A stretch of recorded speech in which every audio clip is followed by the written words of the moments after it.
Então, nós estamos estudando esse livro, né? Então, essas 9 marcas aí nós já percorremos sobre cada uma delas. Hoje nós vamos fazer um resumo delas, inclusive, né, em um dos pontos que nós vamos tratar aqui.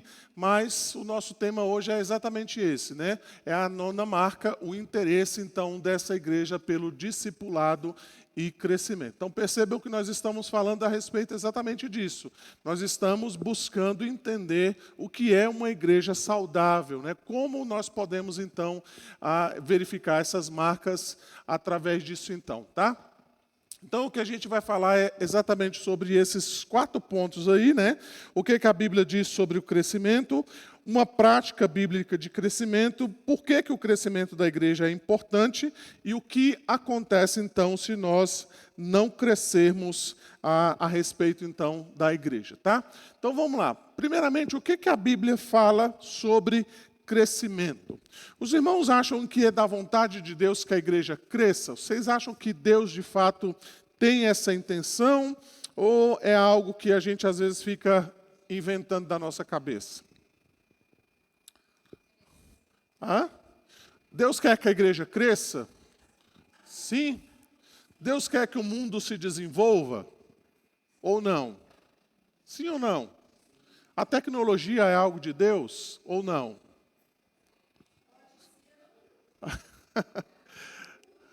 Mas a tecnologia, o desenvolvimento das coisas é algo de Deus? Sim. Você vê Gênesis capítulo 1, você vai ver exatamente isso, né? De que Deus, ao criar um homem, disse para que esse homem pudesse, então, desenvolver. Ele disse exatamente isso, né? Sede fecundos, multiplicai, enchei a terra e sujeitai-a, dominai sobre os peixes do mar, sobre as aves do céu, sobre todo animal que rasteja sobre a terra. Então, quando a gente vê tecnologia, né? Quando a gente tem na nossa mão, por exemplo, um celular, né? A gente olha para o celular e fala, isso aqui é do diabo, né? Não, não é do diabo, né? Ele pode ser usado pelo diabo, né? Mas isso é uma criação de Deus, né? Deus deu ao homem a capacidade, então, dele desenvolver tecnologias. Às vezes a tecnologia é até aquela tecnologia que a gente via há muitos anos atrás, né? Vocês lembram como é que eram os pilões, né? Ou pilão, né? Então alguém desviava o curso da água ali, aquele pilão então enchia ali um reservatório, e depois então que aquele reservatório era cheio, né? Então ele ia lá do outro lado e batia em alguma coisa. A gente via, aquilo ali é tecnologia da mais pura, que vamos dizer assim, aquela tecnologia raiz, né? Aquela coisa assim, aquela engenhoca que nós costumamos dizer, né? Então tudo isso mostra como Deus deseja que o homem se desenvolva, como ele deseja que o homem cresça. Quando você vê a própria história do povo de Israel, você vai ver exatamente isso. Lá em Gênesis, por exemplo, no capítulo 9, quando nós lemos a história de Noé, você vai ver exatamente isso, né? De que Deus havia abençoado Noé e seus filhos, e ele deu a mesma ordem: sede fecundos, multiplicai-vos e enchei a terra. Quando Deus chama Abraão, lá em Gênesis capítulo 12, você vai ver também que novamente Deus fala sobre a questão de crescimento. Ele diz, sai da tua terra, da tua parentela, da casa de teu pai, e vai para uma terra que te mostrarei. De ti farei uma grande nação, e te multiplicarei, e te engrandecerei o nome, se tu uma bênção. Então, sempre foi a intenção de Deus de que o seu povo pudesse crescer, né? De que o seu povo, então, pudesse se multiplicar. Veja que a gente pode olhar, inclusive, no texto, né, que eu separei aqui, lá de Isaías capítulo 9, os versos 6 e 7, quando a gente fala muito sobre o Natal, veja lá, então, o que Isaías vai dizer: porque um menino nos nasceu, um filho se nos deu, o governo está sobre os seus ombros, e o seu nome será Maravilhoso Conselheiro, Deus Forte, Pai da Eternidade, Príncipe da Paz, para que se aumente o seu governo e venha paz sem fim sobre o trono de Davi e sobre o seu reino, para o estabelecer e o firmar mediante o juízo e justiça, desde agora e para sempre. O zelo do Senhor dos Exércitos fará isto. Então veja que o reino do Messias tem a ver com crescimento. Então, quanto mais pessoas se renderem ao Messias, mais o seu reino, então, vai sendo engrandecido. Então, o reino do Messias não tem a ver só com algo no futuro, onde a gente pensa que, de fato, Jesus vai governar sobre todas as coisas. Não, o reino do Messias tem a ver com um aqui e agora. À medida, então, que pessoas vão se rendendo a Cristo, o reino de Deus vai aumentando cada vez mais. Então, quando a gente recebe notícias, por exemplo, do campo missionário, olha, este ano nós tivemos 40 pessoas convertidas no campo missionário. Aí a gente ouve ali, olha, esse ano a igreja tal aumentou para tantas pessoas que foram convertidas. Quando a gente ouve notícias, por exemplo, lá na Coreia do Sul, olha, lá tem uma igreja presbiteriana de 15 mil membros. Então, tudo isso tem a ver com o crescimento do reino de Deus. Porque mais pessoas estão reconhecendo a Cristo como Senhor e Salvador. Tá? Então é isso que Isaías 9 está dizendo. À medida então que o rei vai reinando, aquilo que acontece como decorrência disso é que mais pessoas então vão se convertendo a esse reino, e esse reino então vai crescendo cada vez mais. Tá? Uma outra questão que é importante nós mencionarmos é exatamente a essência do reino de Deus. Veja lá que Jesus então compara o reino de Deus a um grão de mostarda, e ele diz que o grão de mostarda é o menor grão que existe, mas quando ele floresce, então ele se torna a maior das hortaliças. Vou pedir então os irmãos para lerem para mim, por gentileza. Leiam lá. O reino...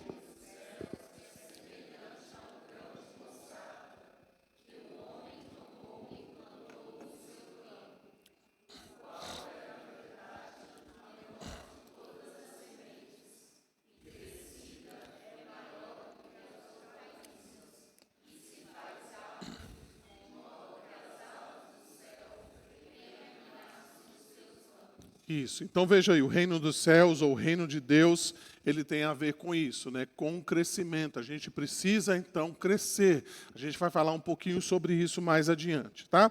Quando a gente olha, por exemplo, a igreja primitiva, o que a gente vai encontrar ali é exatamente isso. A igreja primitiva, ela crescia, ela se multiplicava, ela se desenvolvia. Então eu queria que você olhasse comigo lá alguns textos da palavra de Deus. Lá em Atos, você vai encontrar diversos textos que falam sobre isso. Por exemplo, Atos 2, 41, se você puder abrir aí a sua Bíblia, a gente vai ler outros textos também, tudo em Atos, mas o primeiro deles, Atos 2, 41, nós encontramos assim: então, os que lhe aceitaram a palavra foram batizados, havendo um acréscimo naquele dia de quase 3.000 pessoas. Então, a primeira pregação que foi feita ali na igreja primitiva teve um número de 3.000 pessoas convertidas. Mas se você caminhar um pouquinho mais, no capítulo 4, os versos de 1 a 4, nós encontramos assim: falavam eles ainda ao povo, quando sobrevieram os sacerdotes, o capitão do templo e os saduceus, ressentidos por ensinarem eles o povo e anunciarem em Jesus a ressurreição dentre os mortos. E os prenderam, recolhendo-os ao cárcere até o dia seguinte, pois já era tarde. Muitos, porém, dos que ouviram a palavra e aceitaram, a aceitaram, subindo o número de homens a quase 5.000. Caminha mais um pouquinho aí, você vai encontrar lá em Atos capítulo 6, os versos 1 a 7, diz assim: ora, naqueles dias, multiplicando-se o número dos discípulos. Aí os versos seguintes você vai encontrar aquela questão lá da instituição dos diáconos, aqueles 7 homens que foram eleitos então para cuidar das viúvas helenistas. Aí no verso 7, depois que então eles resolvem essa questão, elegem aqueles 7 homens, o texto vai dizer assim: crescia a palavra de Deus e em Jerusalém se multiplicava o número dos discípulos, também muitíssimos sacerdotes obedeciam a fé. Se você caminhar mais um pouquinho no capítulo 9, você vai encontrar lá o texto dizendo assim: a igreja, na verdade, tinha paz por toda a Judéia, Galiléia e Samaria, edificando-se e caminhando no temor do Senhor e no conforto do Espírito Santo, crescia em número. Tá? É o que nós encontramos aí. Mais adiante um pouquinho, no capítulo 12, o verso 24, nós encontramos assim: entretanto, a palavra do Senhor crescia e se multiplicava. Ainda Atos 13, 49, e divulgava-se a palavra do Senhor por toda aquela região. Mais um pouquinho adiante, no capítulo 16, verso 5, assim as igrejas eram fortalecidas na fé e dia a dia aumentavam em número. Ainda no capítulo 19, o verso 20, nós encontramos: assim a palavra do Senhor crescia e prevalecia poderosamente. Então, a ideia aqui que Atos traz para nós é essa ideia do crescimento da palavra que leva ao crescimento numérico. Ou seja, quanto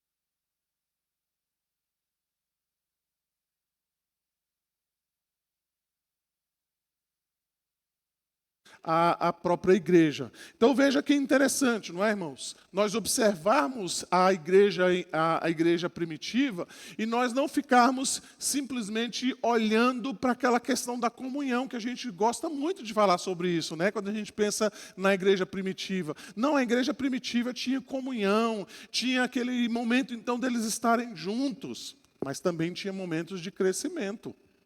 A igreja ia se multiplicando, a igreja ia aumentando, ela ia então se desenvolvendo. Então nós precisamos observar exatamente isso aqui na igreja primitiva. Eu vou falar um pouquinho mais sobre isso, né? De que isso inclusive demonstrava a própria saúde espiritual da igreja primitiva, a despeito dos problemas que a igreja primitiva também enfrentava, tá? Então o texto que nós gostamos muito, né, é exatamente o texto de Atos 2, 42 a 47. Eu vou pedir os irmãos para lerem novamente para mim, por gentileza.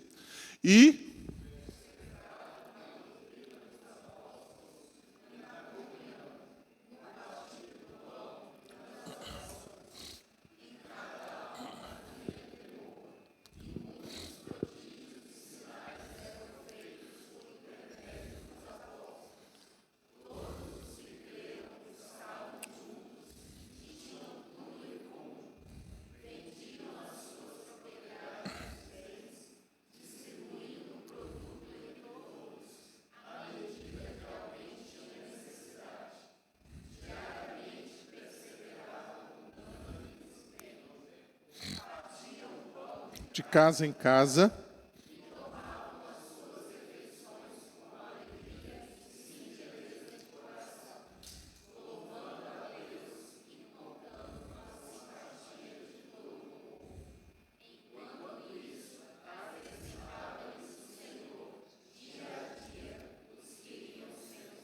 Isso, então percebam aí aquilo que eu grifei ali. Eles perseveravam na doutrina dos apóstolos, na comunhão, tinham entre eles temor, eles estavam perseverantes no templo, né, nas casas, e eles então tomavam as suas refeições juntos, tá? E enquanto isso, Deus ia acrescentando naquele povo, né, naquela igreja, aqueles que iam sendo salvos. Então veja isso, né? Parece algo quase que automático, né? Parece que é algo completamente natural, né? À medida então que a igreja ia vivenciando a sua própria existência, Deus ia então acrescentando essas pessoas à medida, então, que isso acontecia. Eu vou falar um pouquinho sobre isso mais adiante, tá?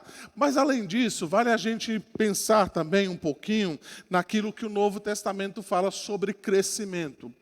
O Novo Testamento não fala simplesmente de crescimento da igreja no sentido, então, numérico, né? Que às vezes é aquilo que a gente fica extremamente preocupado com relação a isso. Mas o Novo Testamento, ele também fala de um crescimento espiritual, né? Ou seja, é amadurecimento, a busca que nós devemos ter no que diz respeito, então, ao fortalecimento da nossa fé. Veja alguns textos que eu quero ler com vocês aqui. O primeiro deles está lá em Efésios, capítulo 4, os versos 15 e 16. Eu queria, então, que você também abrisse lá para fazer o acompanhamento à medida, então, que eu vou ler aqui. Lucas, eu acho que o Nicolas está lá embaixo com a Duda. Se você quiser ir para lá, tá? Com ela lá, com a Duda? Acho que ela está lá. Dá uma olhadinha lá, se você quiser descer.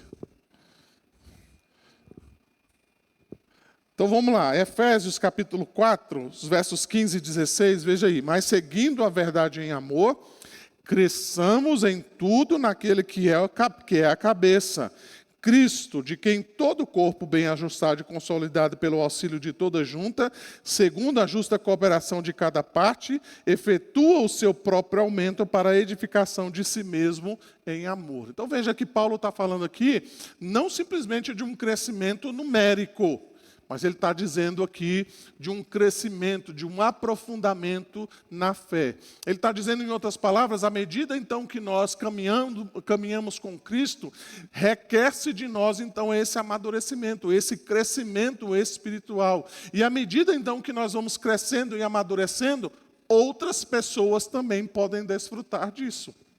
Então é isso que Paulo está dizendo aqui, né? Que nós vamos então fortalecendo uns aos outros. Veja, por exemplo, 1 Coríntios, capítulo 3, dos versos 1 e 2, que ali, então, o apóstolo Paulo, ele traz ali uma outra medida, né, falando exatamente de uma maneira contrária àquilo que ele acabou de dizer aqui em Efésios, porque ele tinha diante dele uma igreja imatura, que era a igreja em Corinto. Lá nós encontramos assim: eu, porém, irmãos, não vos pude falar como a espirituais, e sim como a carnais, como a crianças em Cristo. Leite vos dei a beber, não vos dei alimento sólido, porque não ainda podeis suportá-lo, nem ainda agora podeis, porque ainda sois carnais. Então vejam, por que Paulo chama essa igreja de irmãos carnais, né? Irmãos que são imaturos? Exatamente por conta de todas aquelas confusões que você encontra ali em Corinto. Divisões, dissensões, fofocas, maledicências, brigas entre eles, partidos que existiam na igreja. Um dizia que era de Paulo, outro dizia então que era de Apolo. Tinha aqueles que se achavam mais espirituais, dizendo: eu não sou nem de Apolo e nem sou de Paulo, eu sou na verdade de Cristo, não me submeto a ninguém. Né? Então, todas essas bagunças que existiam ali em Corinto, requereu então do apóstolo Paulo dizer: olha, vocês na verdade não passam de crianças espirituais, né? Vocês não passam então de meninos, crentes carnais, dos quais então não podem suportar esse leite, esse sustento espiritual, esse alimento sólido, tá? Além disso, você vai encontrar lá em Filipenses 2, os versos 12 e 13, além disso, nós vamos encontrar essa ordenança, né, do apóstolo Paulo, dizendo que nós precisamos crescer espiritualmente. Assim, pois, amados meus, como sempre obedecestes, não só na minha presença, porém muito mais agora na minha ausência, desenvolvei a vossa salvação com temor e tremor, porque Deus é quem efetua em vós tanto o querer como o realizar, segundo a sua boa vontade. Ele vai dizer algo semelhante lá em Colossenses 2,19. E não retendo a cabeça, da qual todo o corpo, suprido e bem vinculado por suas juntas e ligamentos, cresce o crescimento que procede de Deus. Ele vai dizer algo semelhante lá em Filipenses 3, os versos 13 a 16, nós não vamos ler, mas se você quiser anotar. 2 Pedro 3,18, nós vamos encontrar isso também. Antes crescei na graça e no conhecimento de nosso Senhor e Salvador Jesus Cristo. A Ele seja a glória, tanto agora como no dia eterno. Um texto interessante lá em Hebreus capítulo 5, os versos 11 e 14. Ali o apóstolo Paulo, então... Desculpa, não é o apóstolo Paulo não, né? O autor de Hebreus, né? Porque alguns acreditam que é Paulo, mas o autor de Hebreus, ele vai também trazer algo semelhante àquilo que o apóstolo Paulo já havia mencionado lá em 1 Coríntios capítulo 5, capítulo 3, melhor dizendo, né? Ele vai dizer o seguinte: olha, eu não pude falar a vocês como das coisas, das doutrinas a respeito de Cristo, porque vocês ainda são como crianças. E lá em Hebreus capítulo 5, ele vai dizer, olha, já decorrido o prazo, já decorrido o tempo em que vocês são crentes, já eram para vocês serem mestres.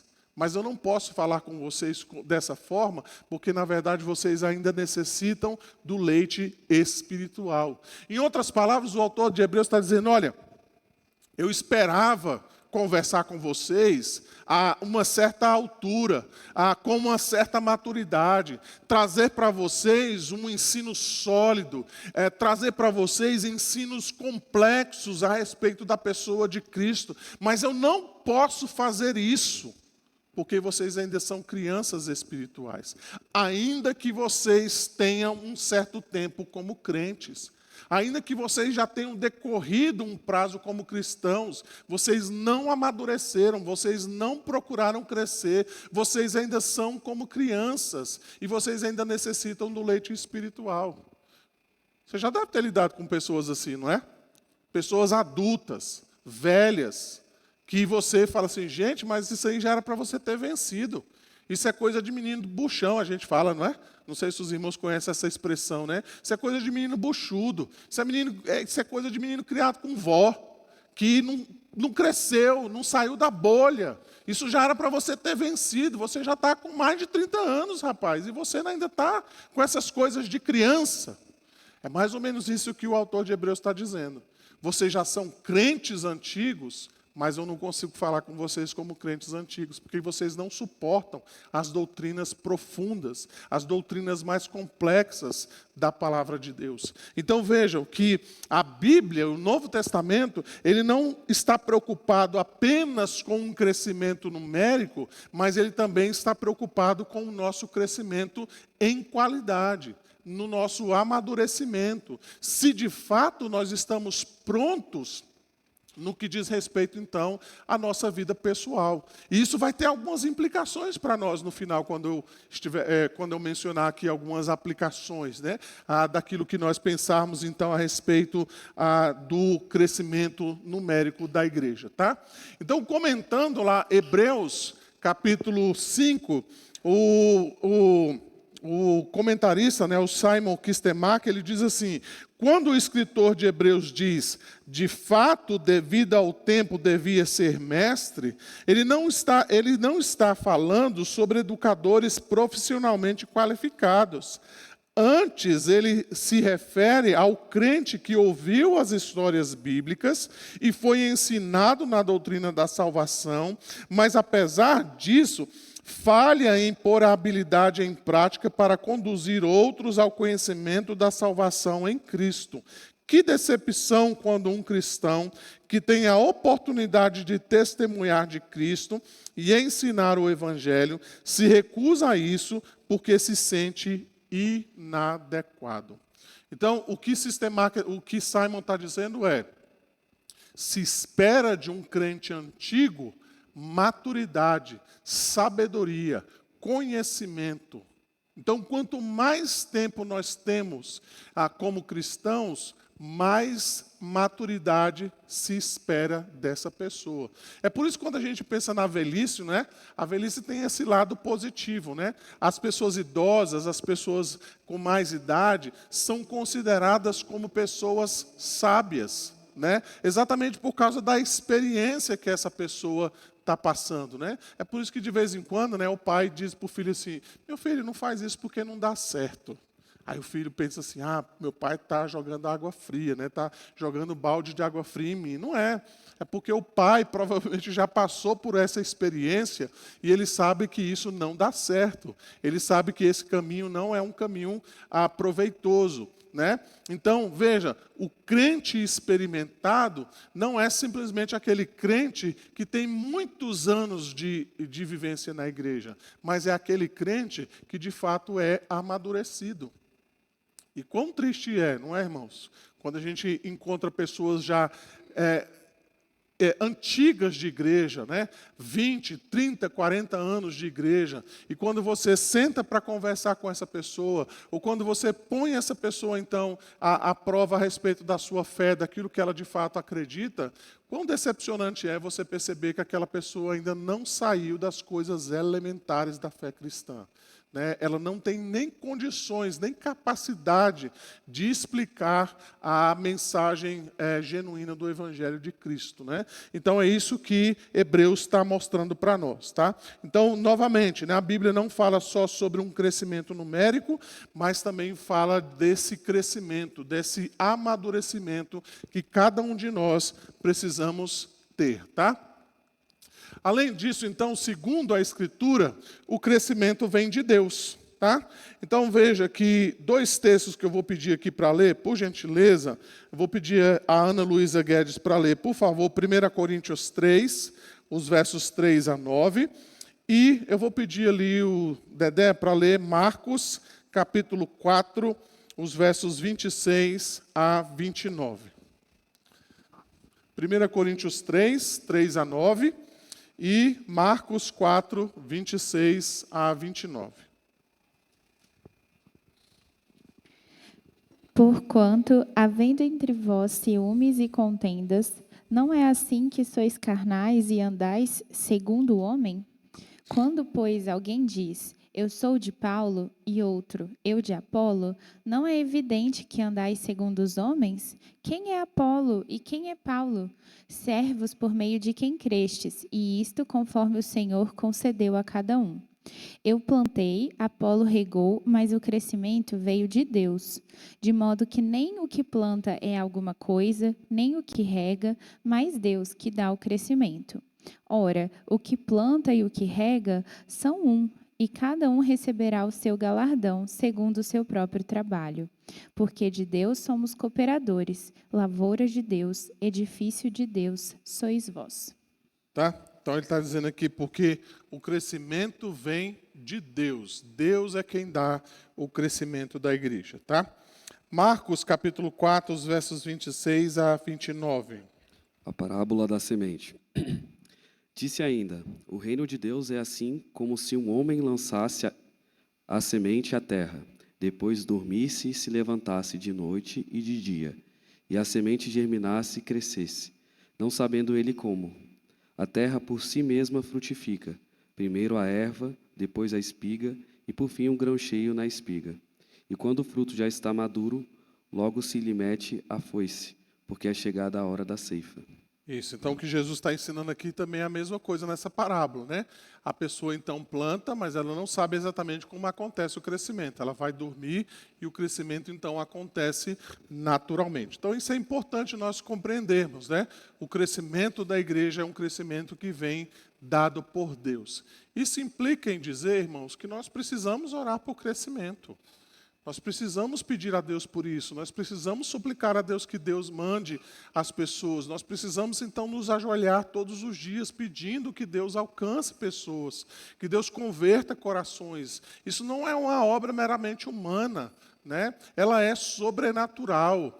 Ela é espiritual. Nenhum de nós chegamos à condição que estamos aqui nesta manhã por causa da nossa inteligência, por causa da nossa beleza, por causa da nossa capacidade intelectual, por causa do nosso status social ou da nossa posição na sociedade, ou porque os nossos pais fizeram isso ou fizeram aquilo. Nós estamos aqui, irmãos, mediante a graça de Deus.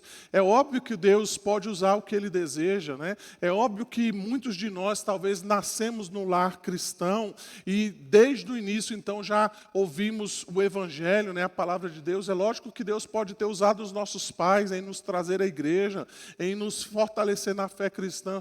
Tudo isso são meios, são métodos, são ferramentas que nós usamos exatamente para edificar a nossa vida, né, e a nossa família, mas isso é uma obra divina.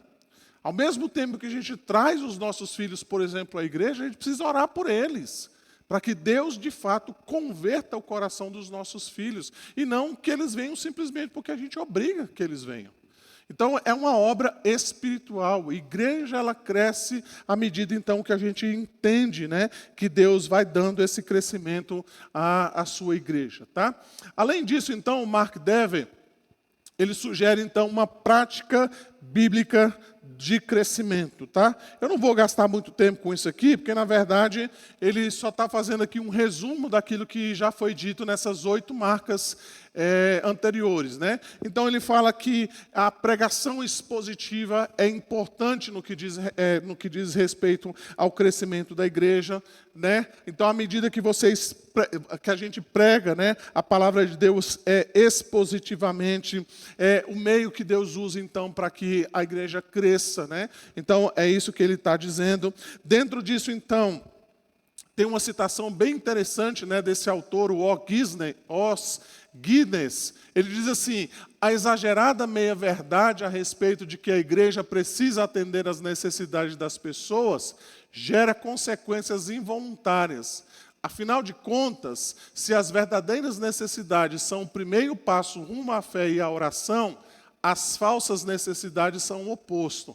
Como observou George MacDonald, a necessidade que não é necessidade é um demônio que suga desde o início a sua vida. Deixa eu explicar o que ele está querendo dizer aqui. Olha só, que interessante essa citação do Os Guinness. Ele está dizendo o seguinte: olha, quando uma igreja ela se preocupa mais em atender necessidades de pessoas específicas e ela não se importa em atender aquelas necessidades que são primordiais, as necessidades que são secundárias vão sugar tudo aquilo que aquela igreja tem e vai deixar de que aquela igreja, então, atenda à sua necessidade primordial.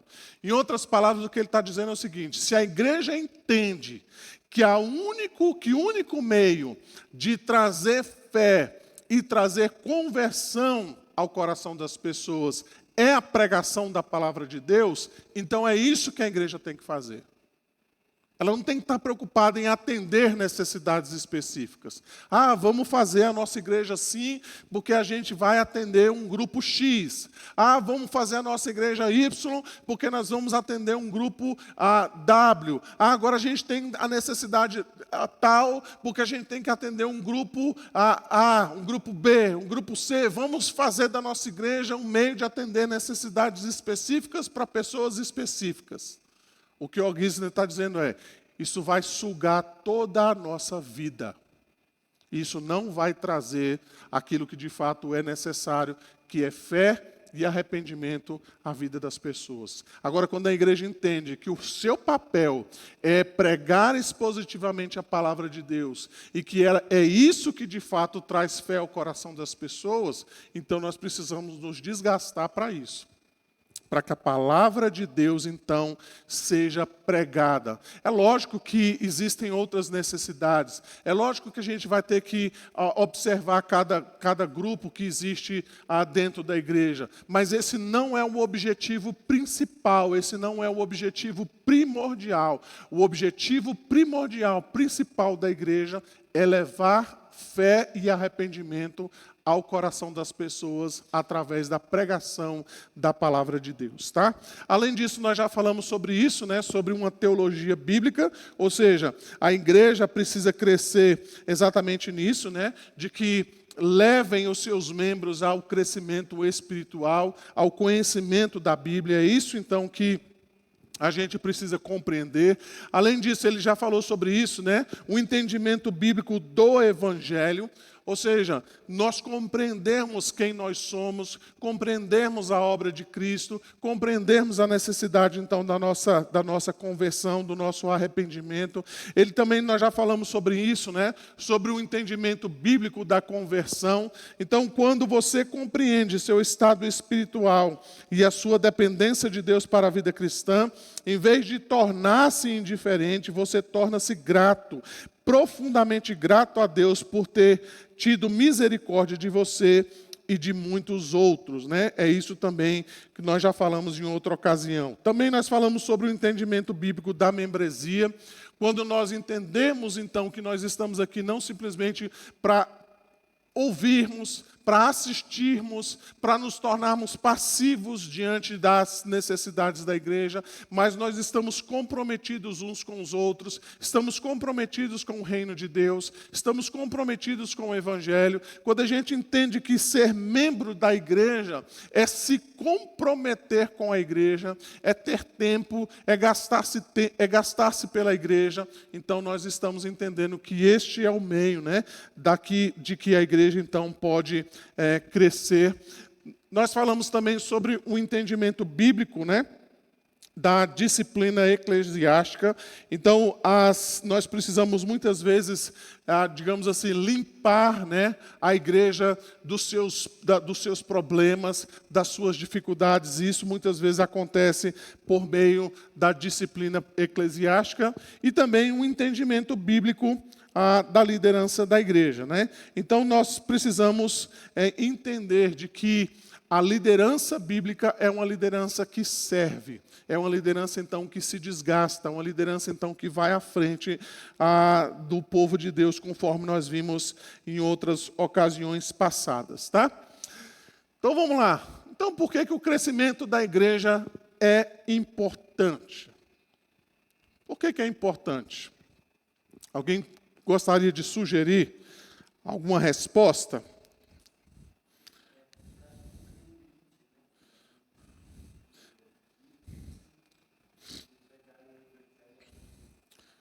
Isso. Ok.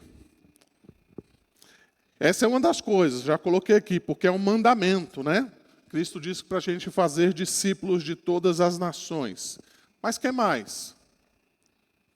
Qual seria o primeiro motivo, então, para que esse tema fosse tão importante para nós?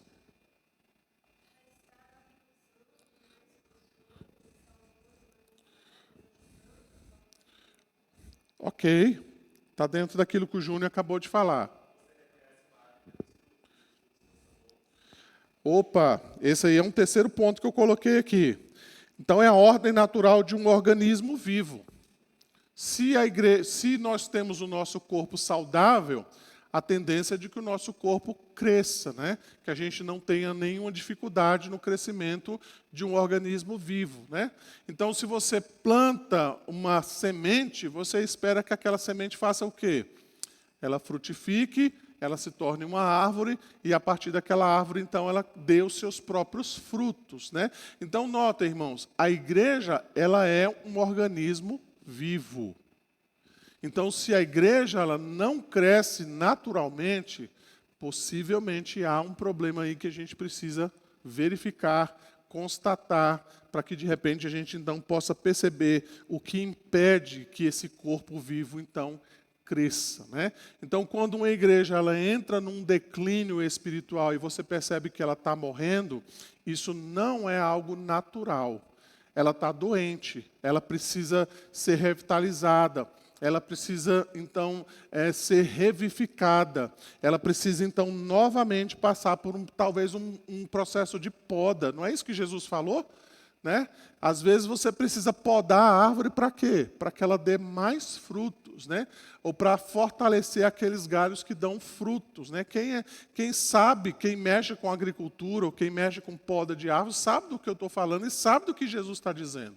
Às vezes você precisa podar a árvore exatamente para que os frutos possam nascerem outros galhos e esses frutos, então, possam, de fato, serem melhores, né? Então, é isso que Jesus está dizendo. Aquele que não dá fruto, o Pai corta, né?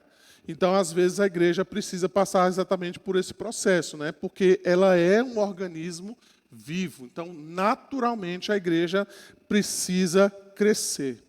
Além disso, então, o que os irmãos gostariam de mencionar como sendo de importância no que diz respeito ao crescimento da igreja?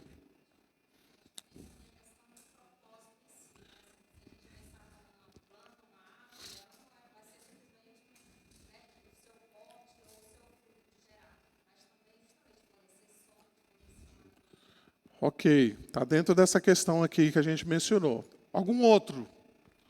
Por que o crescimento da igreja é importante?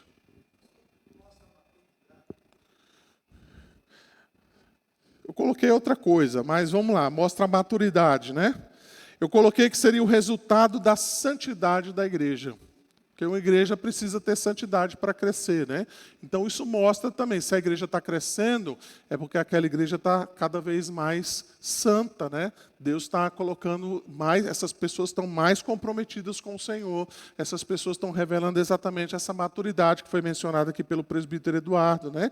Então isso revela exatamente isso, né? A santidade, o compromisso que essas pessoas então têm com o reino de Deus. Mas ainda tem um motivo aqui que ainda não foi mencionado.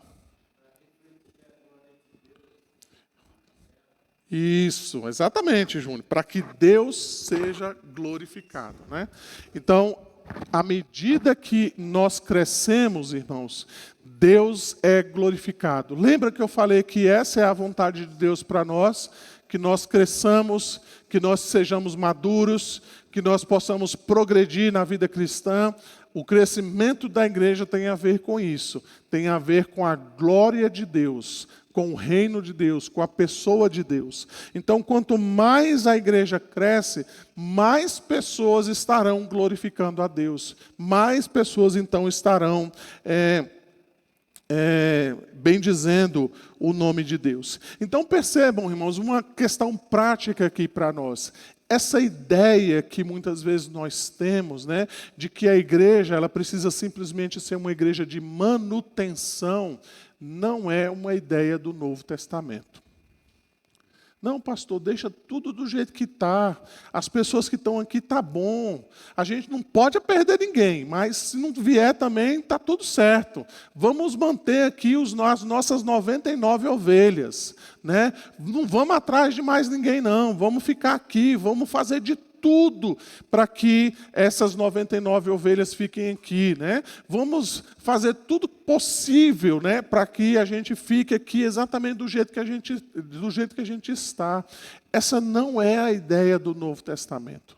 A ideia do Novo Testamento é de que nós, pessoalmente, mas também pensando coletivamente, nós nos tornemos frutíferos, irmãos. Veja bem, se nós não crescemos espiritualmente, de maneira individual e de maneira coletiva, é sinal de que há algo errado na nossa vida e de que há algo errado também na nossa igreja.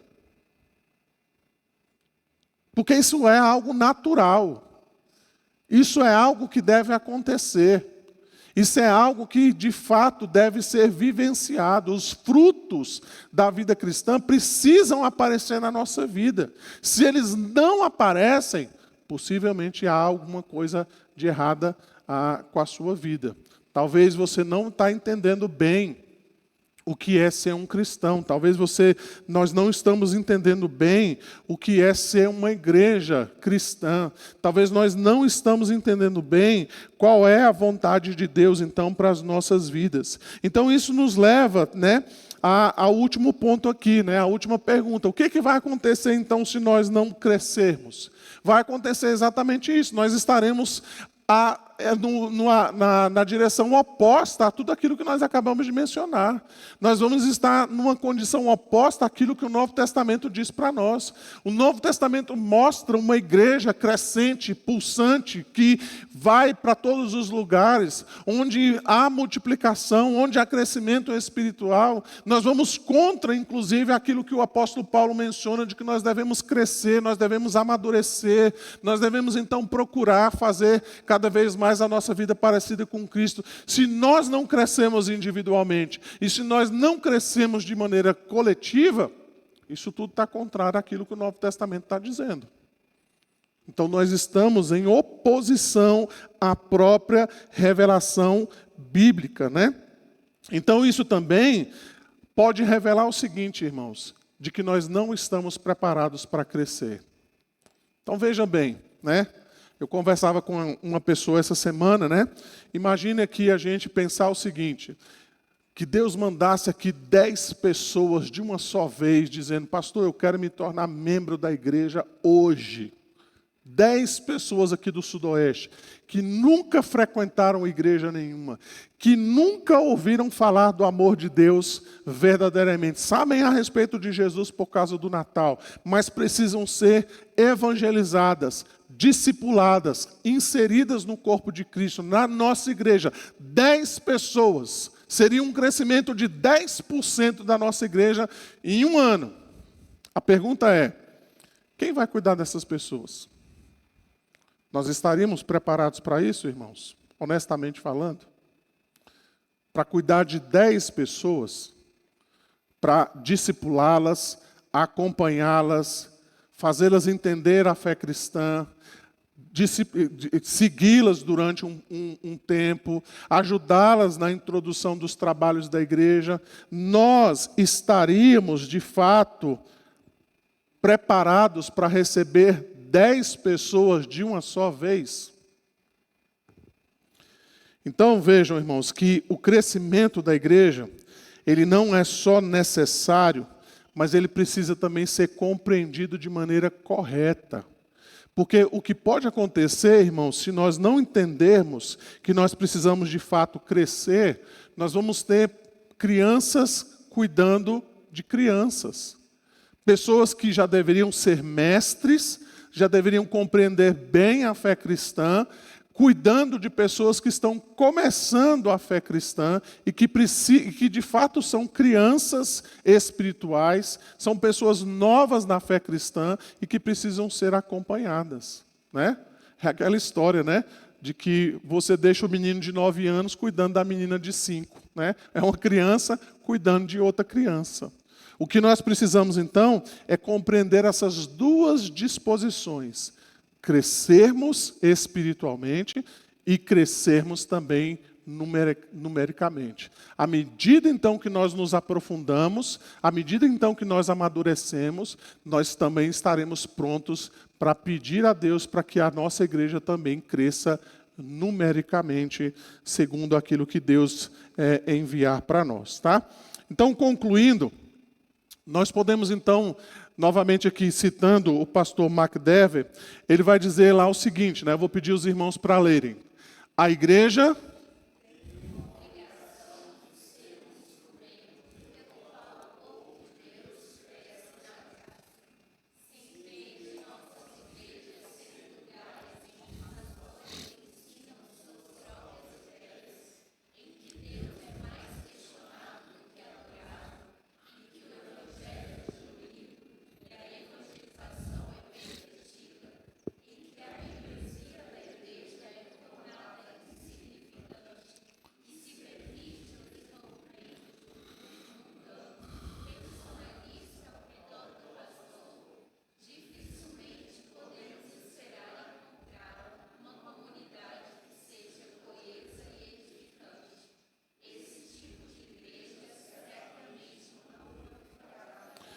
Ele ainda vai citar o seguinte, vou pedir vocês para lerem.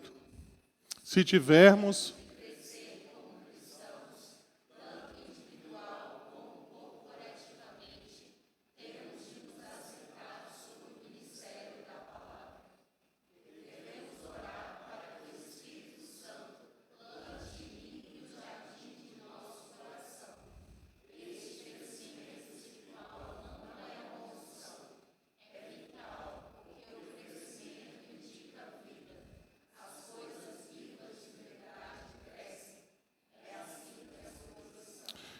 É assim que as coisas são. Então, o que se espera de uma igreja saudável é que essa igreja cresça no que diz respeito ao seu amadurecimento, mas também cresça no número de pessoas, né?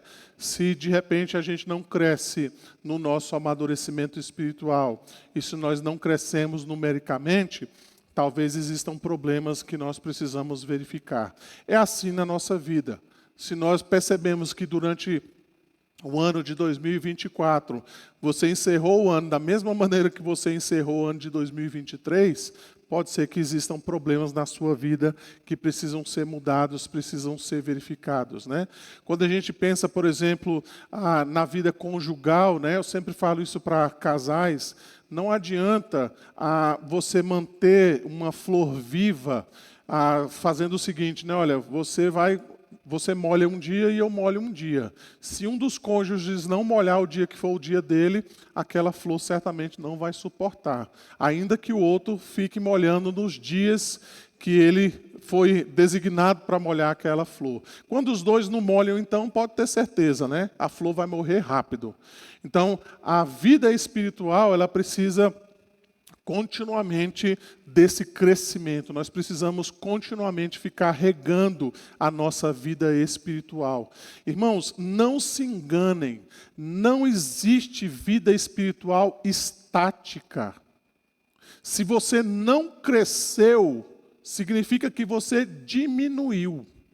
Você não ficou no mesmo lugar. Você retrocedeu, você foi para trás. Se você não cresceu espiritualmente, certamente você então regrediu na sua vida cristã. Então, para nós finalizarmos, eu queria fazer algumas perguntas para a nossa reflexão. De 0 a 10, então, em que escala você está de crescimento espiritual? Não precisa responder audivelmente. De 0 a 10, onde você se encontra no que diz respeito ao seu crescimento espiritual? Pense no último ano, por exemplo. Segundo, você deseja ardentemente o seu crescimento espiritual? É isso que você deseja de fato, crescer espiritualmente? Ou você quer só fazer o mínimo, né? Você quer fazer o básico, né? Não quero acessório nenhum, eu quero o básico, eu quero o carro só para andar, não precisa nem ter ar-condicionado. Se tiver as 4 rodas e o motor, e tiver um banco só, não precisa nem ter os todos, só um já resolve. Tem crente que é assim, né? Pastor, o que eu faço? Qual é o mínimo que eu preciso fazer para ser um crente, né? Então, a pessoa, às vezes, quer se comprometer da menor maneira possível. Então, você deseja ardentemente o seu crescimento espiritual? Além disso, você deseja ardentemente o crescimento espiritual da igreja? Você quer que essa igreja cresça espiritualmente? Você quer lidar no seu dia a dia com crentes maduros, que você pode pedir um conselho e ele vai te dar um conselho biblicamente falando, ele vai te orientar segundo a palavra de Deus, ele vai te exortar em amor, como a palavra de Deus diz, ele vai guardar o teu segredo quando você contar os seus horrores da alma aí, você tem certeza que ele não vai sair dizendo para todo mundo, né? Você vai receber aquele conselho que vem do alto, que você vai dizer, puxa vida, essa pessoa realmente mudou a minha semana através desse conselho. Eu estava tão confuso, tão confusa, e essa pessoa foi primordial na minha vida. É isso que você deseja para a sua igreja? Além disso, então, você deseja ardentemente o crescimento numérico da igreja? Você quer que novas pessoas cheguem para a igreja? É isso que você quer mesmo? Que você receba aqui pessoas, a cada ano, a gente possa ler o relatório e perceber que a nossa igreja cresceu, 5 pessoas, 10 pessoas, 20 pessoas foram agregadas nesse ano. Você quer trazer essa preocupação para o conselho da igreja e saber o que a gente vai fazer? Vai ter que aumentar o templo, vai ter que comprar mais cadeiras, vai ter que fazer 2 cultos. É essa preocupação que você quer trazer para o conselho da igreja? Ó, pastor, estou aqui com 5 pessoas para serem discipuladas, todos os meus amigos lá do meu prédio. É essa preocupação que você quer trazer para nós? Para o conselho?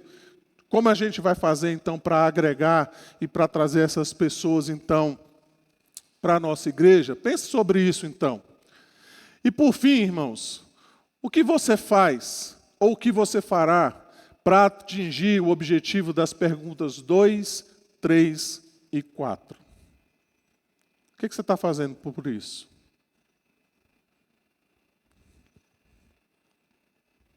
Você ora ardentemente pelo seu crescimento espiritual? Você já refez a sua agenda para 2025, pensando no seu crescimento espiritual? Você já cumpriu aquele propósito, aquele projeto dos +3, onde você está com esse objetivo de ganhar 3 pessoas para Cristo, de levar essas 3 pessoas a entender o Evangelho? Você está fazendo um esforço dentro da sua agenda para pregar o Evangelho para os seus amigos, no seu bloco? Você está se dispondo, de fato, a compreender a vontade de Deus para o crescimento numérico da igreja? O que é que você tem feito ou o que você vai fazer para que isso seja atingido? É algo, então, que nós precisamos refletir nessa manhã, se de fato nós desejamos, não só o nosso crescimento espiritual, mas também o crescimento espiritual e o crescimento numérico da nossa igreja. Irmãos, está aberto aí para alguém quiser fazer alguma consideração, alguma pergunta. A gente tem algum tempinho aí, se os irmãos assim desejarem. Sim, dona Joemir.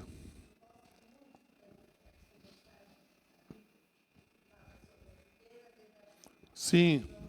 De 1 a 10. Vale a pena a gente ler, verificar que, para nós darmos este fruto, precisamos estar ligado, bem ligado, à videira verdadeira, que é Jesus. João. A senhora quer que eu leia ou a senhora vai ler?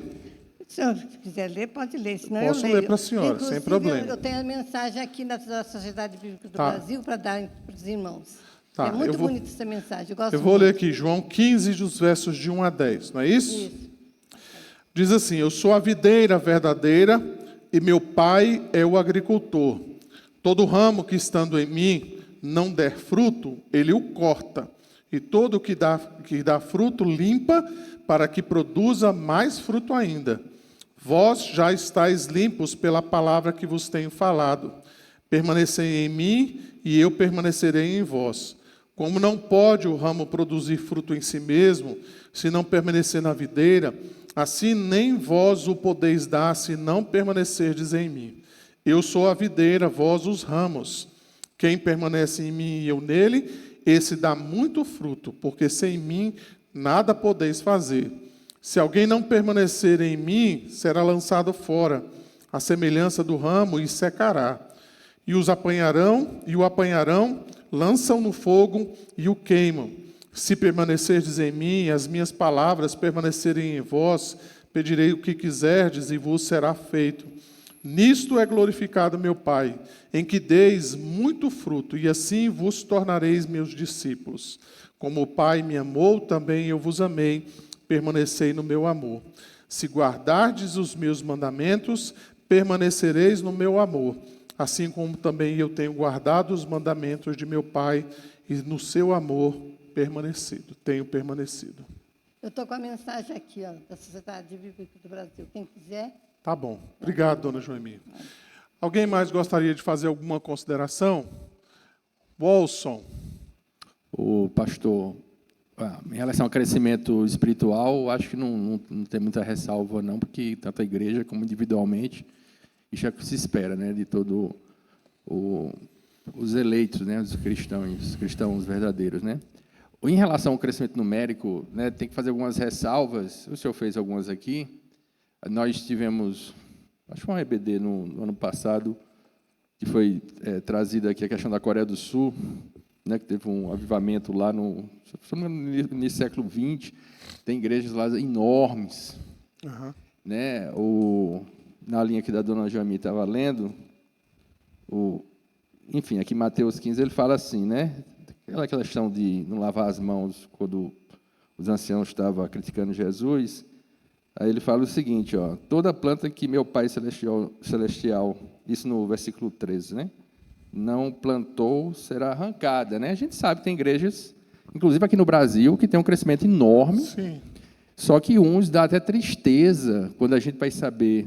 não é muito divulgado, não, né? Aí você olha até a página da igreja, as doutrinas ali, boa parte ali você não pega, você tem que olhar um pouco de detalhe, mas quando você vai ver a realidade, viram prisões para as pessoas. Não prega o evangelho ali verdadeiro, né? Então, às vezes, a gente assim, tem que ter cuidado, porque, é lógico, isso eu acho que é natural, pelo que o senhor falou aí, tanto o crescimento numérico, mas, às vezes, por exemplo, em alguma igreja, a gente faz aqueles relatórios anuais, às vezes cai de um ano para o outro, aí você fica muito preocupado, aí, às vezes, começa a gente cair, talvez, numa armadilha e achar que depende da gente. E, na realidade, não depende, é do Espírito Santo que faz crescer a igreja. Né? Então, às vezes, a gente fica só, né, ou colocar metas, né, eu quero crescer esse ano tanto, a gente não... Assim, é aquela questão até a gente estava acompanhando, acho que foi a BD passada, agora não lembro agora, aqui na nossa igreja também, que tudo depende de Deus.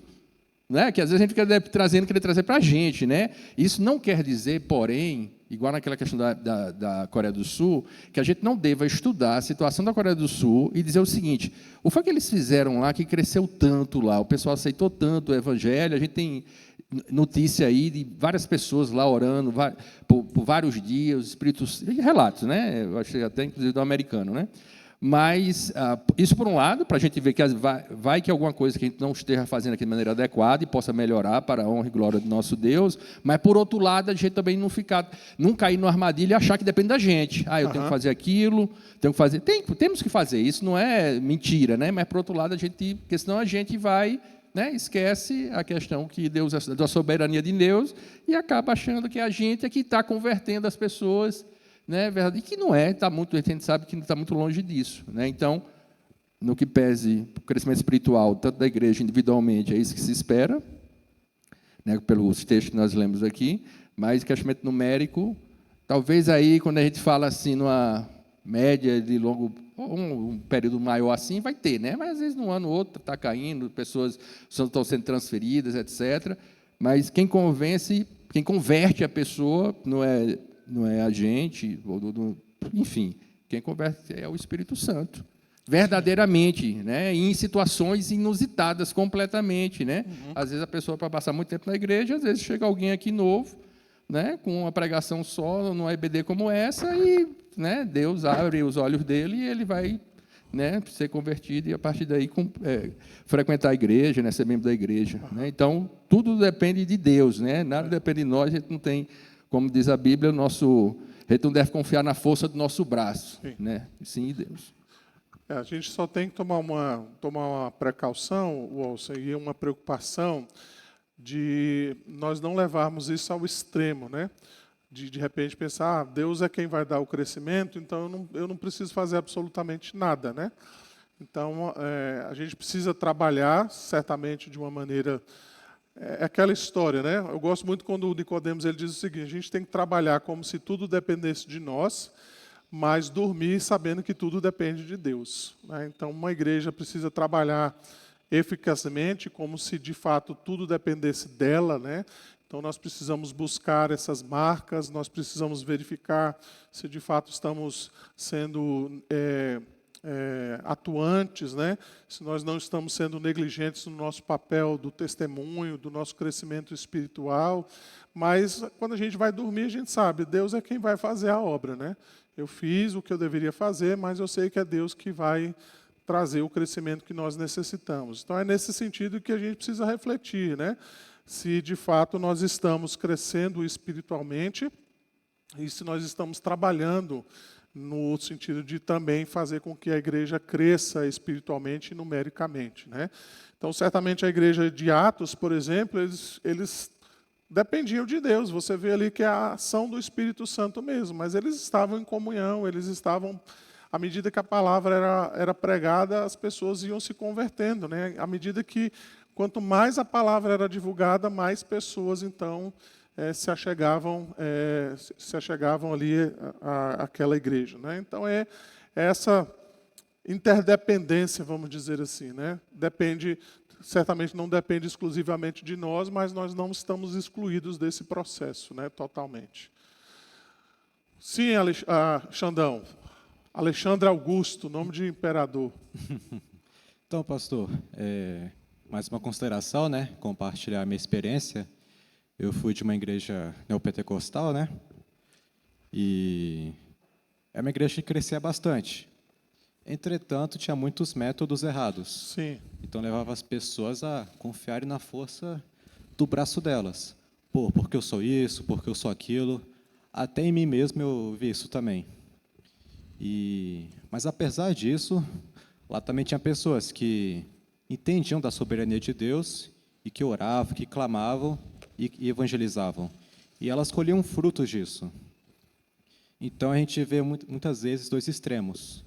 Ou a gente confia no nosso braço totalmente e faz tudo, digamos, ou a gente aparentemente deixa tudo nas mãos de Deus e não faz nada. Aham. Mas tem que ter um equilíbrio. E aquela coisa, o senhor falou que se a gente não está crescendo, a gente está diminuindo. Então, é muito fácil a gente achar que a gente é reformado, que a gente está bem porque a gente está numa igreja bíblica, né?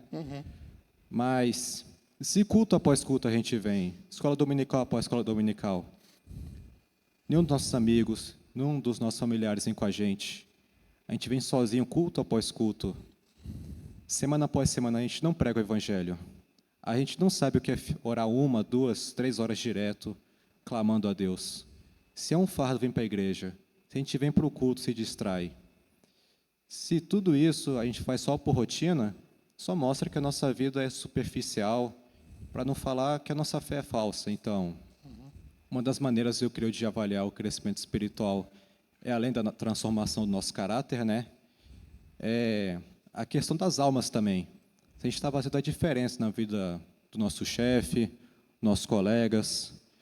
E se a gente vem culto após culto, a gente não vê ninguém se converter, a gente não traz ninguém, é sinal que nós temos cumprido muito mal nosso dever, temos sido negligentes com as almas, e é sinal que estamos mais preocupados com as coisas desse mundo, com o pó dessa terra, com a glória passageira desse mundo, do que com a glória de Deus.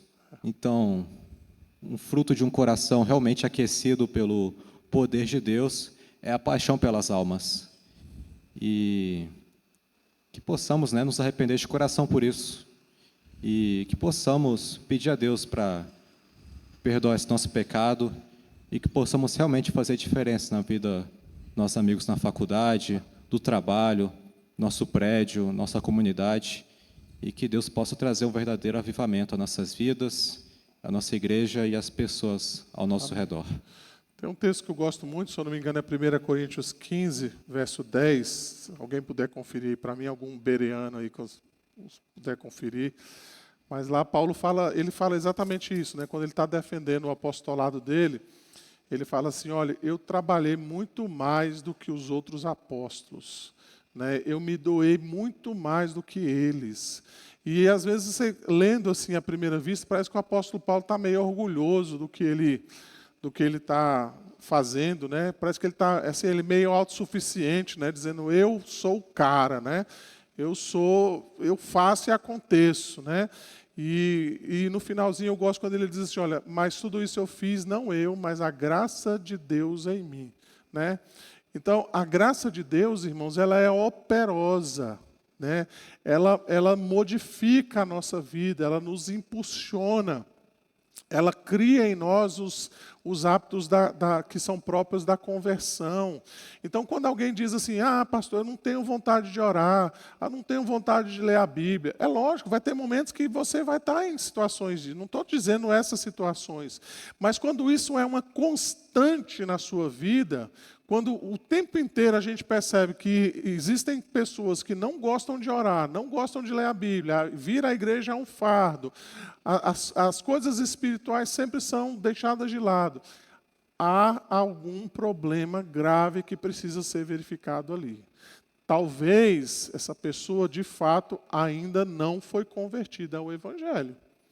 Porque é isso que a graça produz, desejo por Deus, amor a Deus, amor à palavra de Deus, desejo de orar diante de Deus. Volto a dizer, não estou dizendo que vai ter momentos na sua vida em que você não vai ter vontade de orar, não vai ter vontade de ler a Bíblia, mas isso não pode ser algo contínuo, isso não pode ser algo permanente, né? Isso não pode ser algo constante. É como se você viajar daqui para Goiânia. O pneu pode furar? Pode, mas não dá para o pneu furar a cada 1 quilômetro. Tem alguma coisa errada no pneu do seu carro ou na estrada. A mesma coisa, o crente ele pode desanimar, ele pode, às vezes, se enfraquecer. Acontece, isso é próprio da nossa natureza, mas não dá para nós ficarmos o tempo inteiro furando o pneu do nosso carro, da nossa vida espiritual. Nós precisamos de um certo progresso, nós precisamos de uma certa maturidade, nós precisamos deixar de lado, às vezes, as coisas de menino, de crente que já passou há 20 anos atrás, 30 anos atrás. Nós precisamos, de fato, de amadurecimento, né?